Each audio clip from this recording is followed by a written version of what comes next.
Good evening, fellow gamers, and welcome to another edition of CheQ-It Weekly, keeping you up to date on all the video game industry has to offer. I'm your host, Drathmus, and let's step into your gaming news.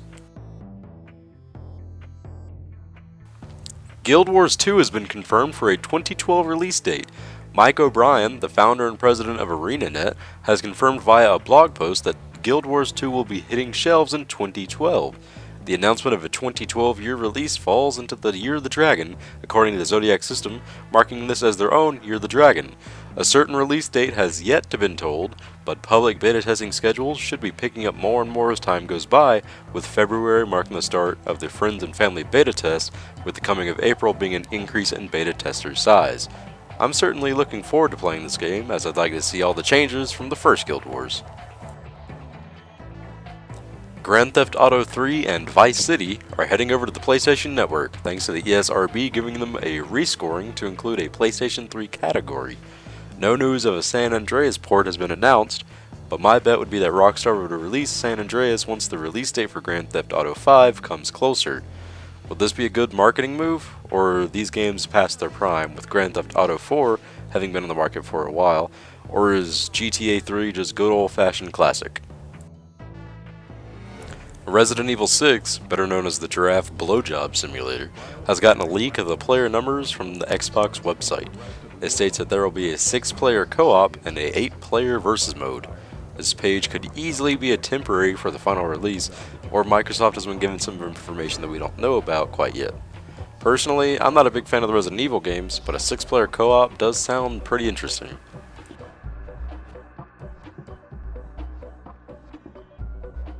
Microsoft's virtual currency, Microsoft Points, will be done away with by the end of 2012.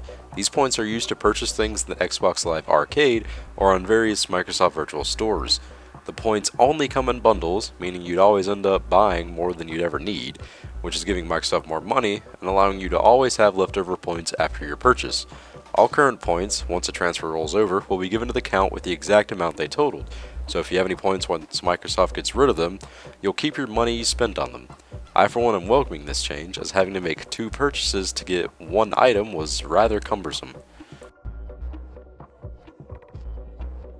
Riot Games has announced their overhaul to the bots in League of Legends, expanding the ranks of 12 heroes to over 40 to be used in co-op versus AI. These bots will be tweaked to play smarter and more deadly than before, and will also be playing on the new Dominion map, giving players a variety in how they want to be stomped by computers. Hopefully these bots will be a huge leap of their predecessors, and will show a real challenge to high-end players. I'm looking forward to the new enemies. Infinity Ward released the first part of their 20-pack DLC season, adding 2 new maps to the extremely small map pool of Modern Warfare 3. These new maps include Piazza, a small Italian village, and Liberation, a park in New York with a large open area for sniping. This pack is only for the Call of Duty Elite subscribers and exclusively for the Xbox 360. The maps will be available to PC and PS3 in February. I'm not excited about new maps, especially if I have to subscribe to the stat tracking system of Elite, and there being 20 map packs total this year. It seems a little ridiculous for any game.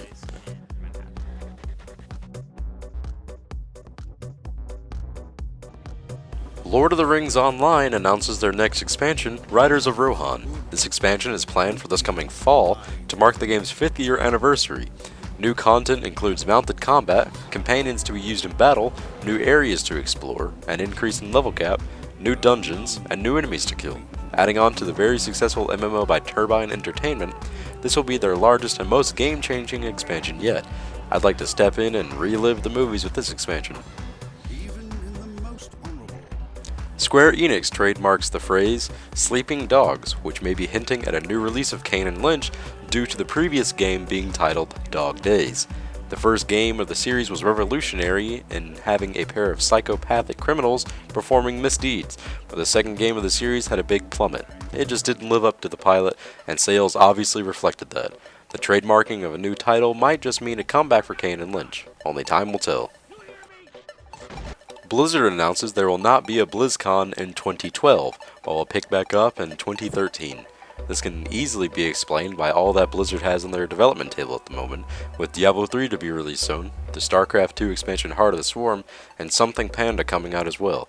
It's no mistake that Blizzard is pretty busy. Besides, I know an entire convention for them to say, this stuff is coming soon, or is already out, would be pretty boring. And instead, Blizzard is holding a StarCraft 2 Invitational. I'll be covering more on that later.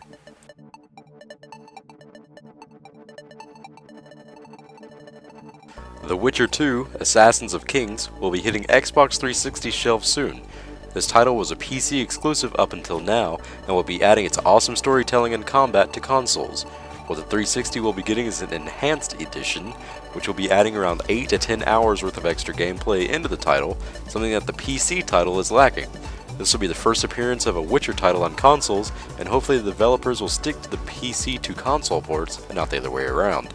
You can pick up the 360 version of Witcher 2 on April 17th. Rumor is going around that Nintendo may be changing the name of their unreleased console, the Wii U. This change is probably for the best, as when the console was first shown at E3 2011, it left many people wondering what exactly it was. Nintendo is taking this course due to how on-release sales were on their most recent handheld, the 3DS, which didn't see a very good first day, or following months for that matter.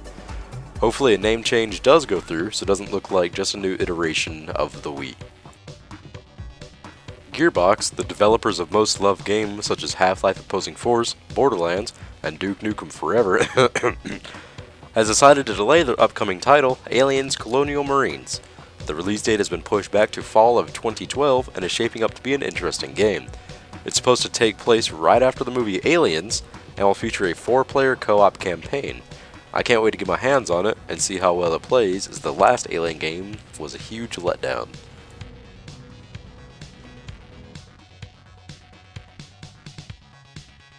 A new Mass Effect 3 trailer has hit the internets, showing off the different race and class combinations to fill each role in the co-op of Mass Effect 3. So far as playable races, we have the Solarian, Krogan, Asari, Turian, Quarian, and the one we're most fond of, the Human.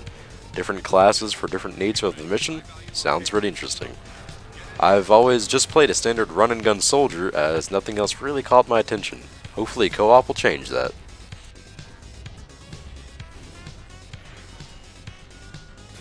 Nintendo lets word out on a Nintendo Network, which looks to give the PlayStation Network and Xbox Live competition. It's about time Nintendo started shaping up a community. The online hub is planned to house personal accounts for players, allow digital sales to its consumers, allow communication between users, and give the ability to easily join other players that are online. Hopefully Nintendo can grow this to what they need and not let it rot. Street Fighter Cross Tekken will feature 2 out-of-place characters for the PlayStation systems. These 2 characters are none other than Mega Man and Pac-Man. I can see how Mega Man would be an interesting fighter, but I don't quite see how Pac-Man could really be used to fight people. He's never been known for his strength or even his dexterity. He just ate oddly shaped marshmallows and ran away from ghosts. We'll see how well they play out though.